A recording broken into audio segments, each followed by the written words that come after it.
semuanya, persilakan kami akan memperkenalkan diri langsung saja. Baik, perkenalkan nama saya Dia Nafisa, nama saya Warda Latifah, Nama saya Iman Nurulfiro, nama saya Adinda Atika Kusuma, Nama saya Sheila Kartika Putria. nama saya Muli Sabila. Baik, di sini kami akan menguji coba media belajar profesional yang berupa monopoli tentang teks legenda. Baik, langsung saja dimulai dari Kak Rifah. Baik, selamat pagi semuanya. Apa kabar kalian hari ini? Alhamdulillah kalau kabar kalian sehat walafiat. Nah, sekarang pada pagi hari ini kita akan mempelajari tentang legenda. Apa sih legenda itu? Siapa yang tahu? Saya tahu. Ya, silahkan. Legenda adalah cerita turun-temurun tentang hal-hal yang luar biasa dan supernatural.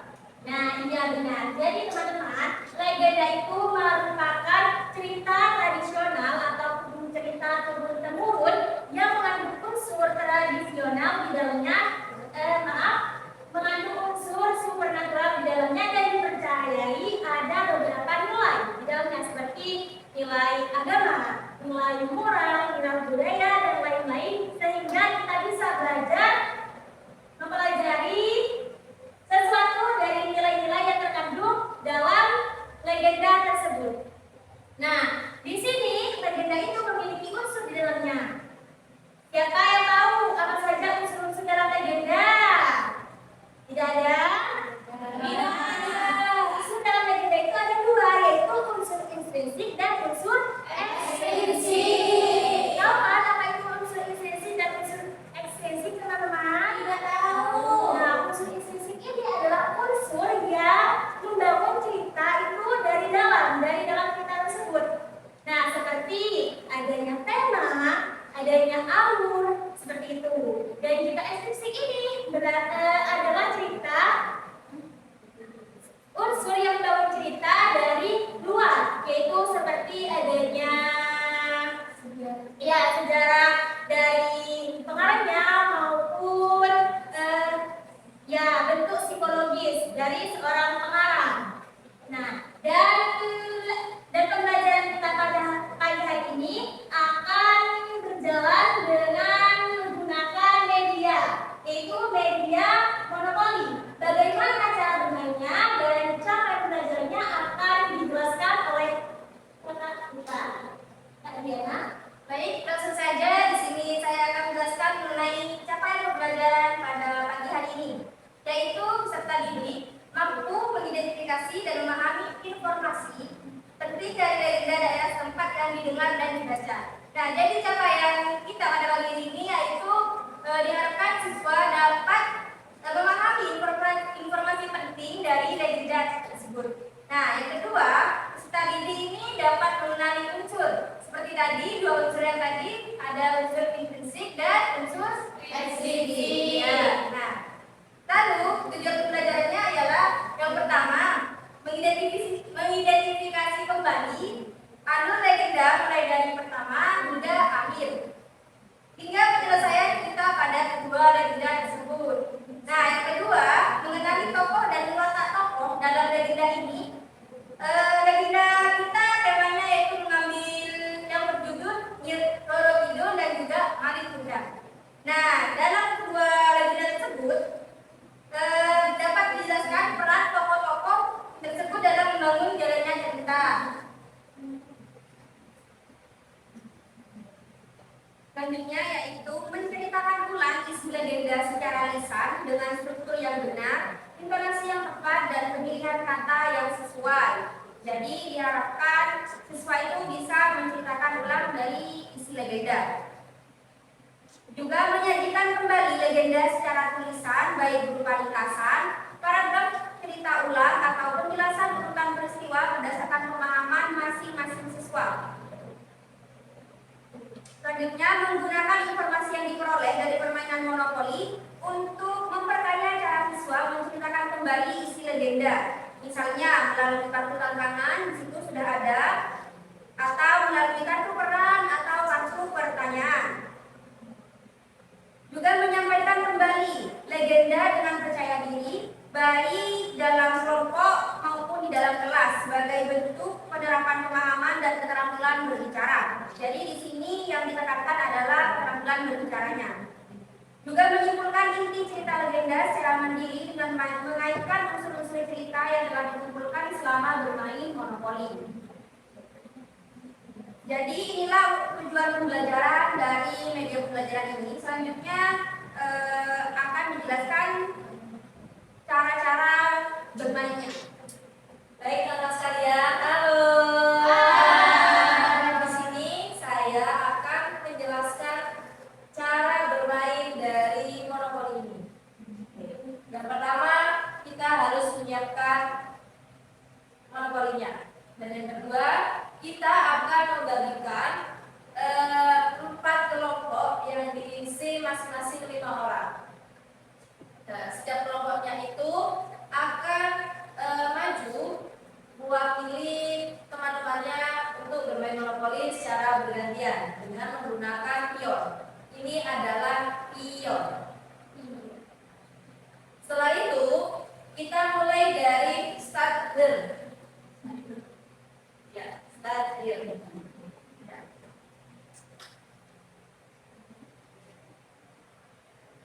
Kemudian ada dadu.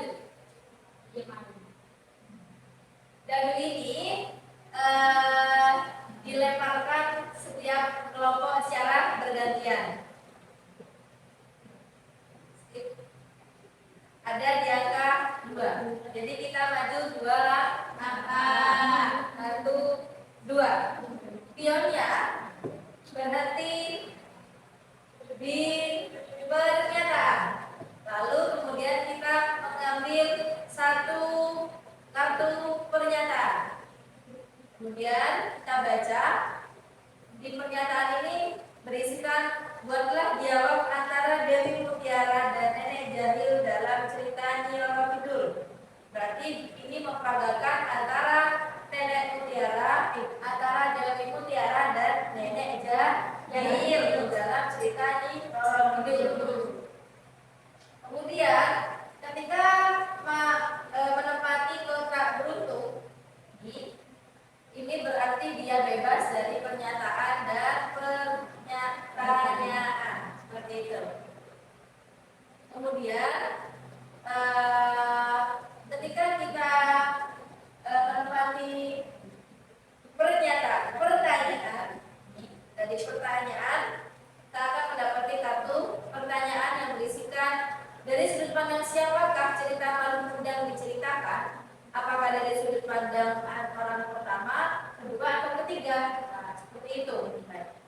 Untuk itu, cara menjawab pernyataan dan pertanyaan ini dibutuhkan yang namanya teks cerita Nyi Roro Kidul dan Paling Kuda. Di sini kami mengangkat 2 cerita legenda, yaitu Nyi Roro Kidul dan Paling Kuda. Baiklah, akan diceritakan oleh kami. Baik, di sini saya akan sedikit menceritakan cerita Nyi Roro Kidul. Pada zaman dahulu, ada sebuah kerajaan besar di Pulau Jawa. Rakyatnya hidup makmur dan sejahtera. Kerajaan itu dipimpin dengan bijaksana oleh Prabu Nundangwangi. Ia mempunyai permaisuri bernama Dewi Rembulan dan dikaruniai seorang putri yaitu Dewi Kadita yang sangat cantik. Pada zaman itu seorang raja biasanya mempunyai istri lain yang disebut Selir. Kita pada selatan kadang melihat putri cantik, rambutnya panjang dan bagian pinggang sampai ke ujung kakinya menyerupai ekor ikan. Orang-orang menyebutnya Nyai Roro Kidul sebagai penguasa pantai selatan. Terima kasih.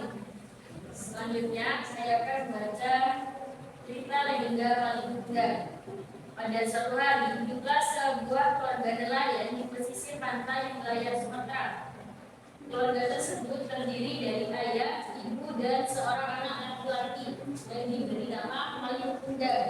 Karena kondisi keuangan keluarga memperhatikan, sang ayah memutuskan untuk mencari nafkah di negeri seberang dengan mengarungi lautan semua jasa orang tua kepada kepada seorang ibu yang telah mengandung dan membesarkan anaknya, apalagi jika sampai menjadi seorang anak yang durhaka. Teman masih semangat kan ya?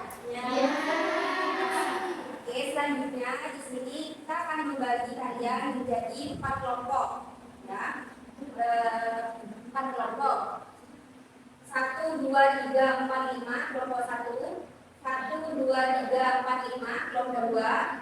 1, 2, 3, 4, 5 kelompok 3. 1, 2, 3, 4 kelompok 4.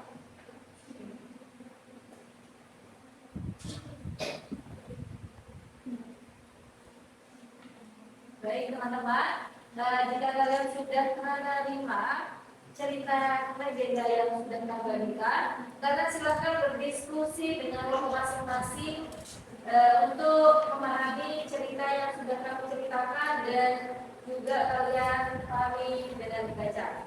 Paham semuanya? Paham. Silakan berdiskusi terlebih dahulu. Setelah itu, tentukan 1 orang yang akan masuk untuk bermain. Jadi perwakilan kelompok kalian masing-masing.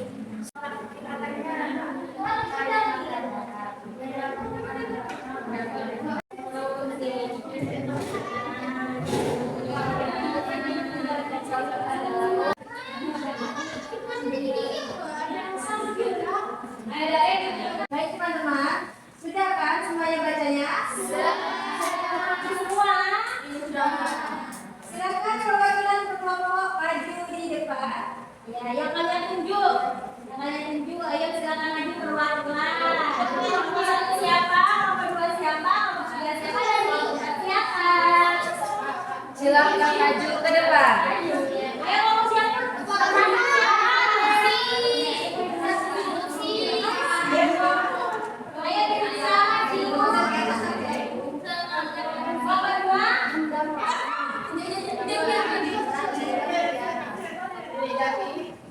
Sini.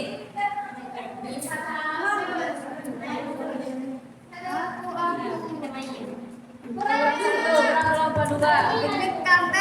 Aku deg-degan juga kalau nggak tahu gimana. Jalannya ke sana ya. Diganti temannya. Gimana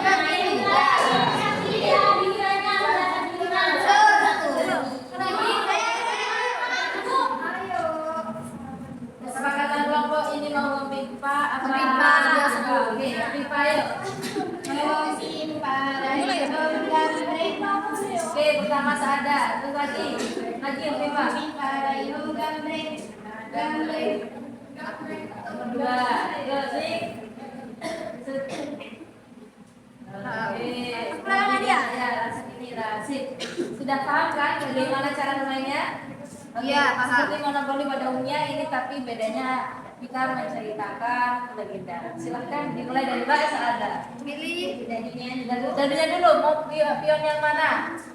Mau pilih pion yang mana, Mbak Saada? Oke, Mbak Sally. Aku mau yang ini Oke. cewek. Ini dah bahagia. Oke, sip, sudah. Oke, sekarang diurutin di sini. Sudah ingat dengan pionnya kan? Ini belakang. Oke, belakang. Nah, yang lain bisa sambil lupa. Saja. Ya. 4. Silakan, jalan 4. 1, 2, 3, 4. Oke, Mbak Sadah pas di pertanyaan. Silakan dibuka. Dibacakan. Dari sudut pandang siapakah cerita paling indah diceritakan? Apakah dari sudut pandang orang pertama, kedua, atau ketiga? Ya, silakan dijawab.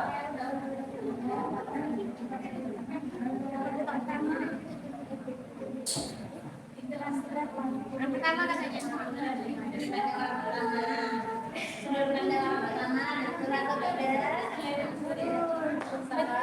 Tidak. Nah, kan benar masalah. Jadi bahasa ada dari permainan diberikan tidak apa-apa ya. Sekarang lanjut. Deg-degan saya. Sini tidak apa-apa. 2. Pertanyaan. 2. Pertanyaan. Silakan diambil. Boleh nggak dari mana aja? Maria dari mana? Tidak apa-apa. Sebutkan sifat baik dan Jadi Dewi Mutiara ini kan istri pertamanya raja gitu ya. Jadi sifat baiknya itu kan ya karena dia bersifat baik seperti biasa meskipun dia mempunyai istri kedua seperti itu. Bagaimana betul saya? Betul sekali. Jadi kita di sini lah ya. Oke.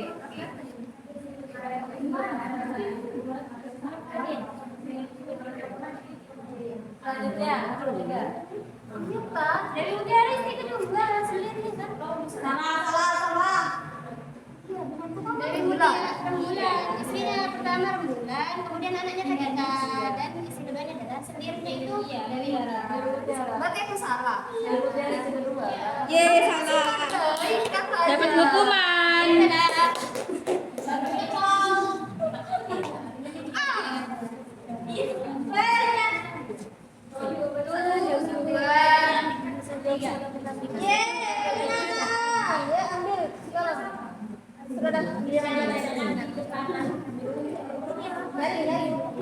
Peragakan adegan saat Dewi Kadita menjadi nyerokin. Nah, di sini dalam adegan menjelaskan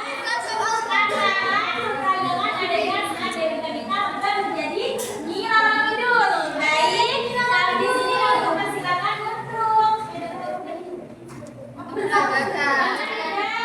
untuk memperagakan adegan tersebut. Baik, di sini saya akan memperagakan tentang Dewi Kadita berubah menjadi Nyi Roro Kidul. Nah, awalnya Dewi Kadita kan adalah permaisuri, Tuan Putri. Nah, dia nyebur nih ke pantai selatan. Nah, dia keluar menjadi Nyi Roro Kidul. Begitu teman-teman.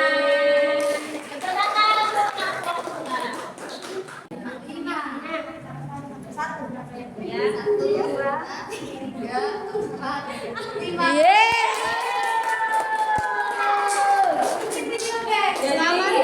Pak Lucy selamat dari pernyataan dan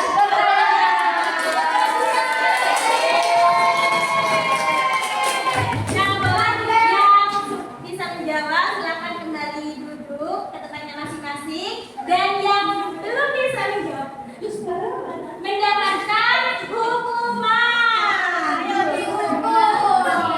Nah, ini dari kelompok berapa? Dan ini dari kelompok Kelompok tiga. Ini adalah kelompok 2 dan kelompok 3 yang agak ketentuan dalam menjawab. Nah, dan akan mendapat hukuman. Siapa yang menentukan hukumannya? Yaitu akan diseling kelompok 2 yang akan hukumannya itu dari kelompok 3, dan kelompok 3 mendapat hukuman dari kelompok 2. Seperti itu. Oke, di sini saya akan memperlihatkan cerita Maling Bundan ketika ditutup ya. Oke, jadi ceritanya itu si Maling ini kan berlayar kemana-mana naik kapal. Lalu ibunya ini juga menunggu si Maling gitu lama. Terus ibunya ini berada di daerah dermaga. Lalu si Maling ini berhenti pada dermaga tersebut. Lalu si Maling akhirnya bertemu dengan ibunya. Lalu setelah bertemu, si ibunya ini manggil Maling. Hai Maling, kau anakku kan? Gitu ya. Tapi Maling ini tidak mengakui ibunya. Setelah Maling tidak mengakui ibunya, disitulah ibunya merasa sakit hati. Lalu dia berdoa kepada Tuhannya agar jika memang si Maling ini anaknya, maka dia karena sakit hati dia akan mengutuk anaknya menjadi batu.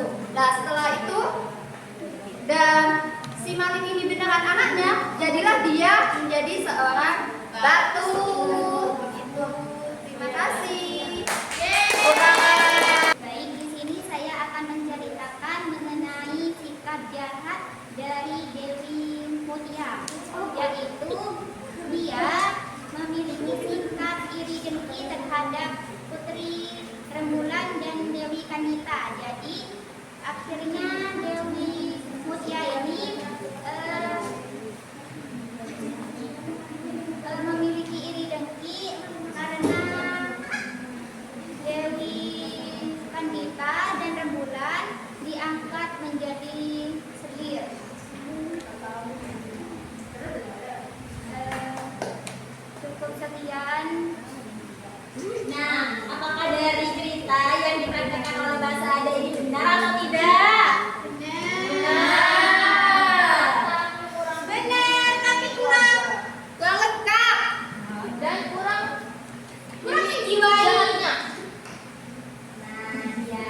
mungkin Mbak Amel bisa mempraktekannya untuk mempelajari bahasa Ada di depan.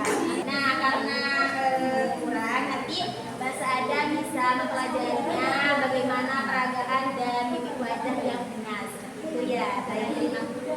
Terima kasih. Bisa kembali ke tempat duduknya.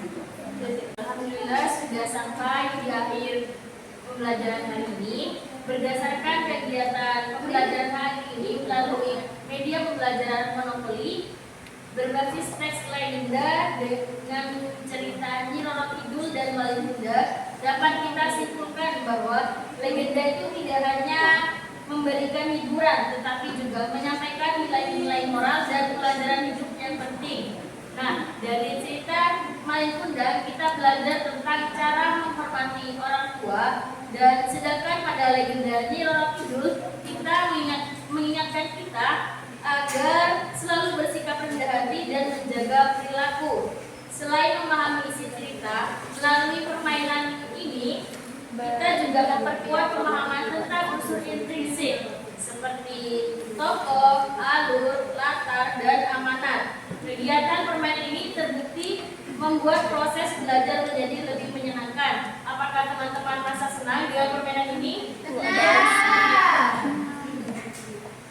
Dengan demikian, semoga pembelajaran ini menambahkan wawasan kita tentang cerita rakyat Indonesia sekaligus membentuk karakter yang lebih baik dalam kehidupan sehari-hari.